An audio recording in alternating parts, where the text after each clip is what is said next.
National Geographic, Beijing sinking, 6 subway lines deformed. Evergrande finally released shocking report, over 800 billion yuan losses in 2 years. Hardship or financial strain. Withdrawing cash becomes difficult in Shenzhen, causing panic among Hong Kong people. 40 million yuan Hainan high-speed rail station abandoned, consequences of rampant infrastructure development. Unusual. Zhejiang becomes the first to lift household registration restrictions, hidden truth revealed. It's all covered in today's China Truths. National Geographic, Beijing sinking, 6 subway lines deformed. It may be hard to imagine, but beneath the surface of Beijing, the capital city of China, the world's largest sinkhole has formed. The entire city of Beijing is sinking. This situation was first revealed in a research paper titled NSAR Data Reveals Land Subsidence in Beijing, jointly published by North China University of Technology and Wuhan University in 2022. The research utilized interferometric synthetic aperture radar (NSAR) technology, which can monitor terrain, landforms, and subtle surface changes, to observe surface subsidence. The findings indicate that in recent years, the rate and extent of land subsidence in Beijing have shown an increasing trend. In the study, it was found that among the 15 subway lines in Beijing, 6 lines have an average deformation rate exceeding 5 mm per year.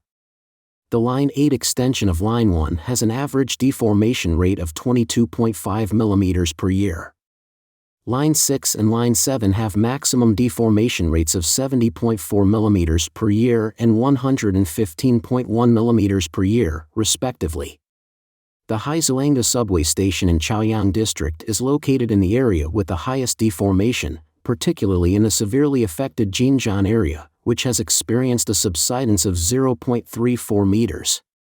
The Central Business District, CBD, is also heavily impacted, sinking as much as 11 centimeters per year. The paper emphasizes that subway deformation is just the tip of the iceberg, indicating that the city is indeed facing a sinking crisis. Experts pointed out that the main cause of Beijing's subsidence is excessive groundwater exploitation.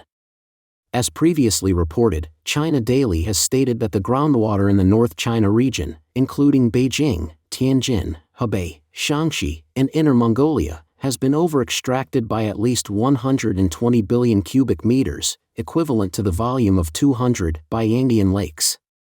However, an anonymous expert stated that the actual situation may be even more severe, with an estimated groundwater overdraft in North China approaching 200 billion cubic meters. The continuous decline of the groundwater level has led to the concentration of groundwater flow towards the center, resulting in a regional funnel-shaped depression in the North China region. This is the world's largest underground sinkhole area. The China Geological Survey published an article titled Unveiling the Past and Present of the Groundwater Recharge Funnel in the North China Plain, revealing an even more astonishing situation. The article disclosed that the North China Plain's underground may be composed of numerous large and small interconnected funnels, forming a massive composite funnel. Furthermore, the area of this enormous funnel continues to expand. The article states that Beijing is currently situated on top of this massive composite sinkhole. As a remedial measure, Beijing initiated the South to North Water Diversion Project in 2015, which brings groundwater from the southern regions to Beijing to reduce reliance on local groundwater extraction. However, this can only alleviate the subsidence issue at a relatively shallow level. Professor Liu Wenjun from Tsinghua University's School of Environment admitted that deeper groundwater cannot be replenished. In fact, subsidence is not limited to Beijing and China. The ground in Shanghai has also been sinking. According to Caixin magazine's report, the University of Colorado in the United States analyzed historical satellite images and found that the ground in Shanghai has sunk by 110 millimeters since 1965. The surface of this metropolis, with a population exceeding 16 million, has lowered by approximately 3 meters compared to a century ago. Evergrande finally released shocking report, over 800 billion yuan losses in 2 years. Evergrande Group, mired in a debt crisis, recently released its financial reports for the past 2 years, which had been delayed until this Monday, July 17. The reports revealed a staggering total loss of over 800 billion yuan, over $110 billion, and a sharp decline in sales performance.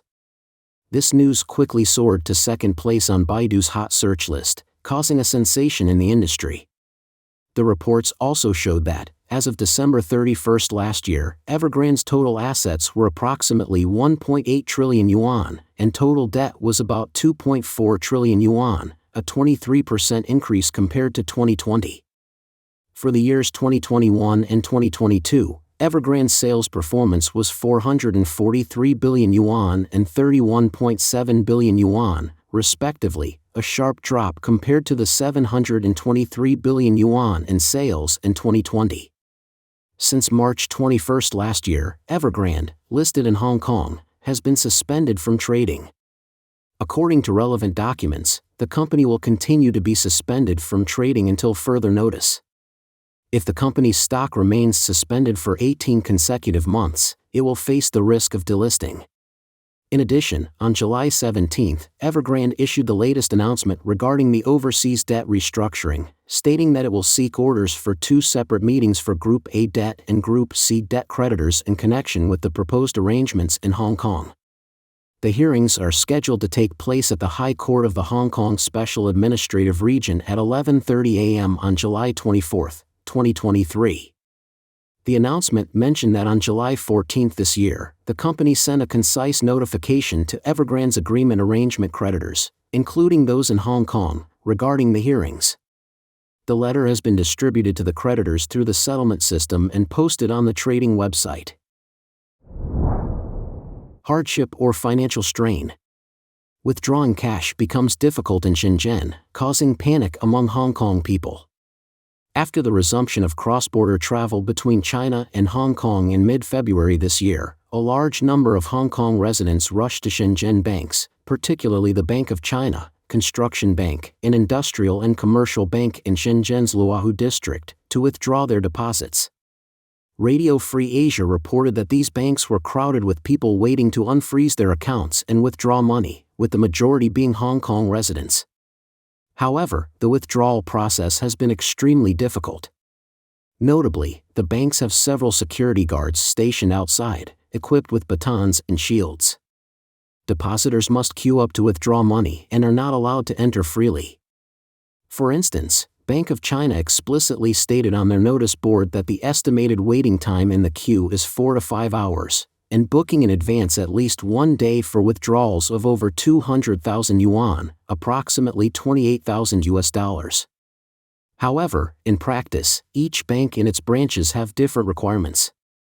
Most depositors, even for withdrawals above 20,000 yuan, approximately $2,774, need to visit the counter or make a phone reservation, and then return to the counter on the scheduled date to withdraw the money. Not only that, when reporters called various branches to make withdrawals, they found that most of the calls couldn't get through, and not every bank provides large cash withdrawal services. Even if the reservation is successful, there is no guarantee that you can get the money on site. Some depositors had to wait for several hours to enter the bank to withdraw 60,000 yuan, approximately $8,323. After being directed to another line, they had to wait again for their turn, taking another 1 to 2 hours before being called, and the bank staff repeatedly inquired about the reason for the withdrawal, checked identification documents, asked to sign multiple documents, and enter passwords multiple times. The entire withdrawal process took about 5 hours. Some people said that in order to retrieve their savings from the Bank of China, they had to send their retired elderly family members to China every day to queue up, just like ants moving their homes, and they could only withdraw approximately $2,774 each day. However, it's not just difficult to make withdrawals, even remittances are challenging. Several anonymous Hong Kong residents disclosed that when sending 5,000 yuan, approximately $694, to their mother living in Dongguan as living expenses, their account was unexpectedly flagged and frozen. This situation has left Hong Kong citizens in panic, wondering what exactly is causing this issue. In fact, it's not just Hong Kong residents facing withdrawal difficulties. Mainland Chinese citizens are also encountering the same problem. Last year, in Hainan province, due to the inability to withdraw funds from village banks, there was a massive protest involving thousands of people demanding their rights. Now even major banks are experiencing such difficulties, which raises a question: what does this situation indicate? According to Chinese financial scholar Si Ling, this reflects that the Chinese economy has entered a dangerous edge of liquidity flow, which could lead to financial instability or crisis. 40 million yuan Hainan high-speed rail station abandoned, consequences of rampant infrastructure development. The wasteful spending of taxpayers' money on expensive infrastructure projects is rampant in mainland China. Recently, netizens have been buzzing about a multi-million yuan project, the Haitu high-speed rail station in Danzhou, Hainan province, which, despite being built, has been abandoned for a long time. This news has drawn public attention after being exposed by netizens.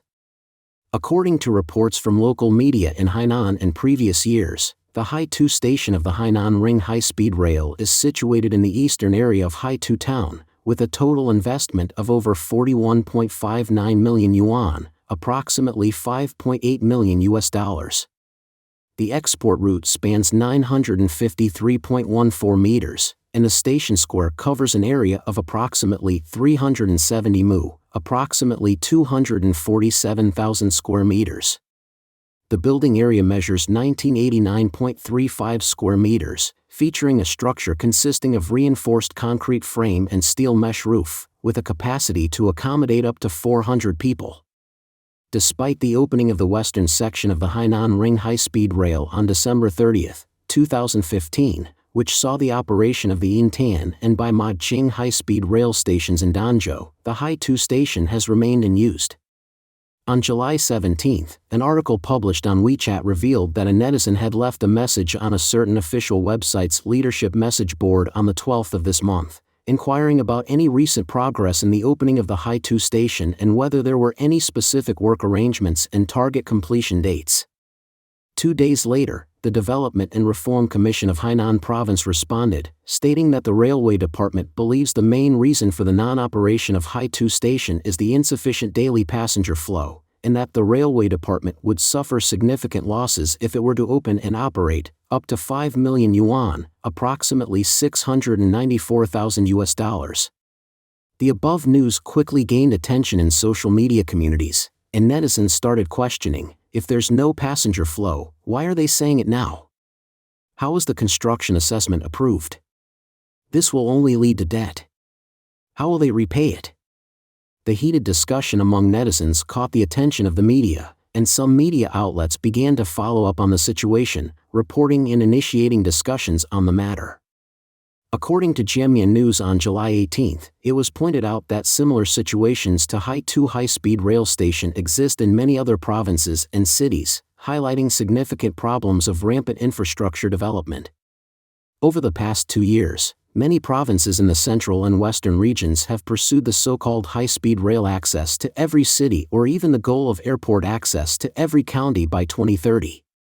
However, without the capacity for self-sustained growth at the local level, blindly investing heavily in infrastructure not only leads to inefficient and redundant facilities but also accumulates a significant amount of debt, increasing the risk of local debt crises. The article points out that once constructing high-speed rail, subways, and airports were considered as the elixir to drive China's economic development. However, now more and more places are paying the price for ill-conceived excessive infrastructure planning. The negative consequences of overinvestment are becoming evident, and the era of rampant infrastructure development has come to an end. Unusual. Zhejiang becomes the first to lift household registration restrictions, hidden truth revealed. Amid the trend of major cities in China lowering their household registration thresholds, Zhejiang province has made an unprecedented move. It will completely remove household registration restrictions except in the urban areas of Hangzhou. This move has drawn intense attention among the public with 2 hidden reasons revealed. In detail, Zhejiang's official website recently published the implementation plan for promoting the implementation of providing basic public services in the place of residence and promoting the urbanization of agricultural migrant population. The plan consists of 6 sections, one of which focuses on facilitating the integration of the agricultural migrant population into cities. Specifically, this section aims to ease the household registration conditions for agricultural migrant workers, implement the residence permit system, and completely remove household registration restrictions, except in the urban areas of Hangzhou. It introduces a system where household registration is based on the place of habitual residence, including provisions for renting homes and the migration of immediate family members, such as spouses. The plan is scheduled to be implemented starting from July 22 and will be valid for 5 years. The plan also sets a target for the urbanization rate of the permanent population in the province to increase from 73.4% in 2022 to 76% by 2027. It aims to increase the number of secured rental housing units in the province from 363,000 in 2022 to 1.2 million, and to raise the rate of direct settlement of hospitalization expenses across provinces from 67% to 80%. This news has sparked a lively discussion among netizens. Many netizens believe that this policy is aimed at stimulating the real estate market. Some netizens commented, "Money is not enough, people have to pool their resources, what's the point of obtaining household registration without buying a house? It's just for selling houses, isn't it? People are not foolish, why would they transfer out of their rural household registration if they have a good one? It's easy to transfer out, but difficult to transfer back to a rural household registration." Professor Feng Chongyi, a China expert at the University of Technology Sydney in Australia, told Hope Radio, "This is actually a private transaction, where so-called rural entrepreneurs are rushing to spend money to buy household registration." However, the complete cancellation of household registration is a significant matter. It is a policy at the national level and not something that can be done by local governments. They don't have the authority to do so. In recent years, the economy in Zhejiang has significantly declined, and the real estate market has cooled down, especially in Hangzhou, where property prices have plummeted. For instance, a 140 square meter property in Hangzhou's Xiaoshanli Hongwan has dropped by 2.5 million yuan since it was listed last year. Not only have new houses experienced a sharp decline, but the number of second-hand houses for sale in Hangzhou has also been increasing. According to Hangzhou's housing data, as of July 1, there were a total of 280,000 second-hand houses listed for sale, but the transaction volume has been continuously decreasing. In June, only 4,900 second-hand houses were sold, which is less than half of the data recorded in March. Due to the continuous drop in property prices, many homeowners are eager to sell their properties. Within 15 days, there were as many as 10,473 second-hand properties in Hangzhou that reduced their prices. The second reason behind this unprecedented move is accused of being relevant to the population crisis. In May of last year, 20 cities in Zhejiang, Jiangsu, Beijing, and other regions implemented pilot programs to encourage marriage and childbirth. This year, the program was expanded to 20 more cities, including Guangzhou and Hebei. As reported earlier, on July 13 this year, the Zhejiang Civil Affairs Department revealed a shocking increase in the number of cremated remains for the first quarter, reaching 171,000, which is a 72% rise compared to the same period last year, 99,000 remains. This surge indirectly suggests that the easing of COVID-19 control measures by the Chinese Communist Party has led to a significant increase in abnormal deaths among the population since the end of last year.